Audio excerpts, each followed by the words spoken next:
Neste vídeo, veremos em detalhe a gramática dos eventos que são executados no cliente, isto é, no dispositivo, o que pode ser feito e como. Então, veremos em detalhes o comando composite e, finalmente, estudaremos a ordem de execução dos eventos. Em primeiro lugar, revisaremos as chamadas que podem ser feitas dentro de um evento do cliente, que vimos no vídeo sobre invocações de objetos em Smart Devices. Podemos classificar as invocações em serviços REST do servidor, como data providers ou procedimentos que retornam informações que carregaremos em uma variável no dispositivo.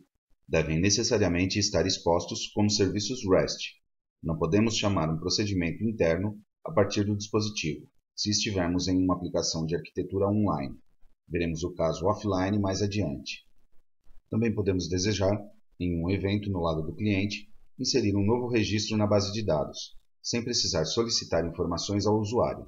Isso é feito, como em qualquer outro objeto GNexus, com os métodos e propriedades do Business Component, exceto que aqui também deve estar exposto como um serviço REST, já que estamos invocando a partir do dispositivo, em uma arquitetura online. Dentro de um evento do lado do cliente, também podemos chamar a tela de detail do WorkWith para inserir, atualizar ou excluir, o que internamente será traduzido em uma chamada ao Business Component REST. Aqui, através da tela, os dados são solicitados ao usuário e, em seguida, essa operação é realizada de forma transparente para o desenvolvedor. Também poderíamos simplesmente querer chamar o list ou detail em modo view, assim como a objetos panels for Smart Devices, que são telas um pouco mais flexíveis do que as do WorkWith. Também podemos chamar um menu for Smart Devices, ou utilizar algumas das funcionalidades fornecidas pelas APIs, como exibir uma mensagem na tela, pedir confirmação ao usuário para continuar, retornar ao objeto indicado, ou ao objeto main da aplicação, adicionar um contato à aplicação de contatos do dispositivo e etc.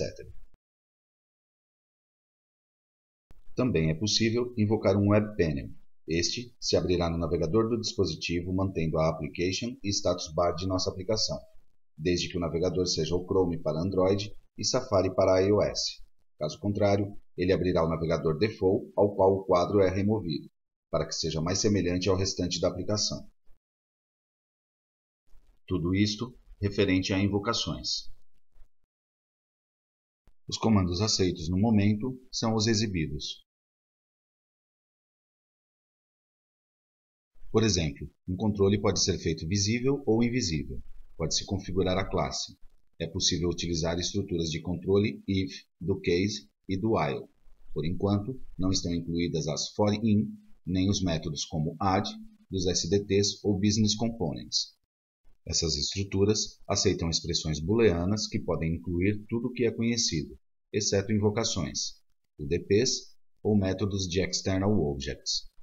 Também podem ser utilizadas invocações para subrotinas, exceto no objeto menu for Smart Devices. No comando for each selected line, só é possível invocar um procedimento. Se for online, é invocado uma vez e é no servidor onde é executado N vezes, uma vez para cada linha selecionada, e o resultado final todo é retornado como um serviço REST transparente para o desenvolvedor.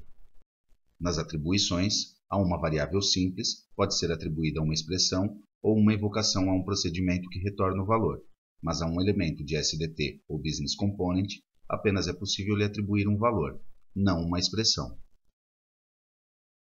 Também temos como comandos o return e o refresh.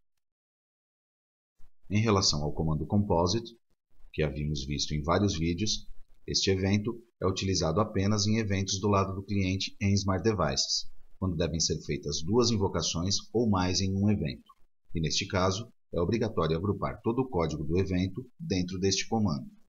A importância deste comando é que, quando ocorre um erro na sequência de chamadas, a execução é interrompida e os erros são manipulados automaticamente, exibindo-os na tela sem ter que implementar nenhuma programação. Veremos isto através de um exemplo.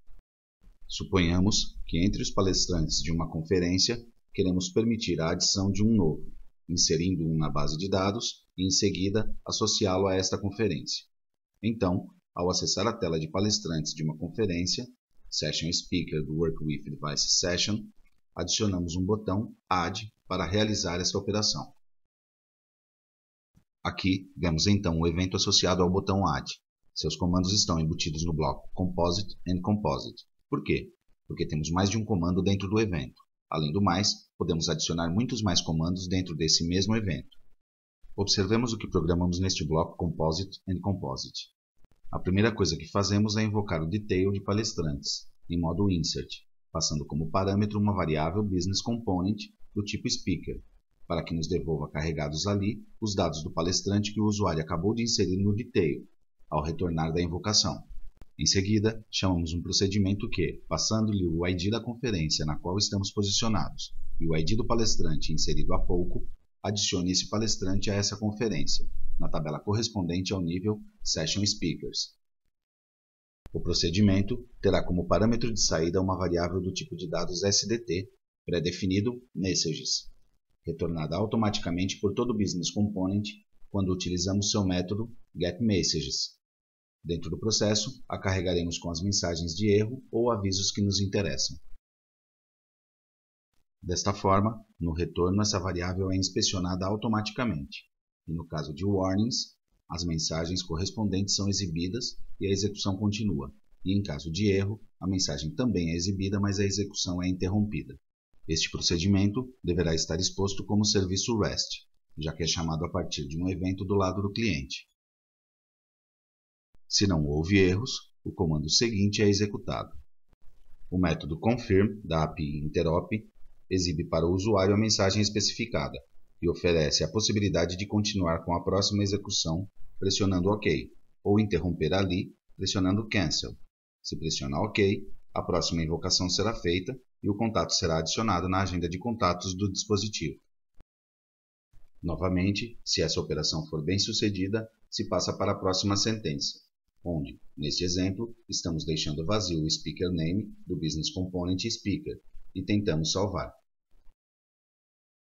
Isto causará um erro, já que na transação de speakers programamos a regra Error, para não deixar o nome do palestrante vazio.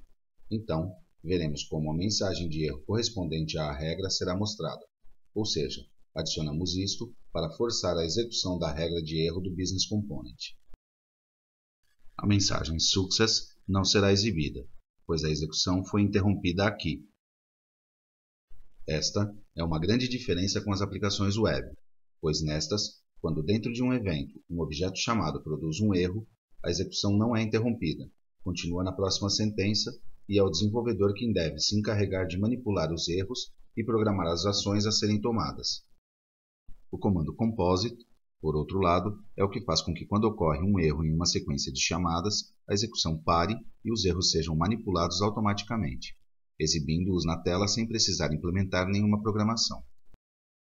Passemos agora a ver o último ponto dentro dos eventos, que é a ordem e o momento em que são executados. Veremos brevemente a ordem de execução do list e do detail, quando são carregados pela primeira vez, e então veremos o que acontece quando um evento do cliente é disparado com estes objetos já abertos.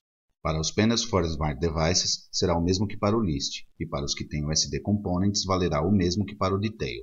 Se estivermos abrindo um list, serão executados nesta ordem: o evento Client Start, no cliente, e em seguida os eventos Start, Refresh e Load, no servidor, se estivermos em uma arquitetura online. Se o objeto aberto é o Detail, então serão executados nessa ordem: o Client Start do Detail, seguido pelo Start, Refresh e Load do próprio Detail. E então, para cada section, começando pela General, serão executados esses mesmos eventos. O mesmo acontecerá se for um painel com SD Components. Depois de carregada a tela, seja esta de List ou de Detail, o usuário está pronto para interagir. O que acontece quando o usuário dispara uma ação? O código associado é executado do lado do cliente, isto é, no dispositivo. Se for encontrada uma chamada para um procedimento REST, Data Provider ou Business Component, a chamada é feita e fica aguardando o resultado para continuar executando o restante do código no cliente. Ou seja, é feita essa chamada para o serviço REST e quando o serviço responde com o JSON, se executa o seguinte. Observe que, em qualquer caso, os eventos do sistema, Start, Refresh e Load, não são executados, a menos que um comando refresh seja encontrado dentro do próprio código do evento do usuário. O que acontece neste caso com o comando refresh? Vai ao server. Se não houver alterações nos dados, nada é trazido para o cliente. Caso contrário, os eventos refresh e load de qualquer grid não baseado em um SDT são executados. Com isto, terminamos o assunto.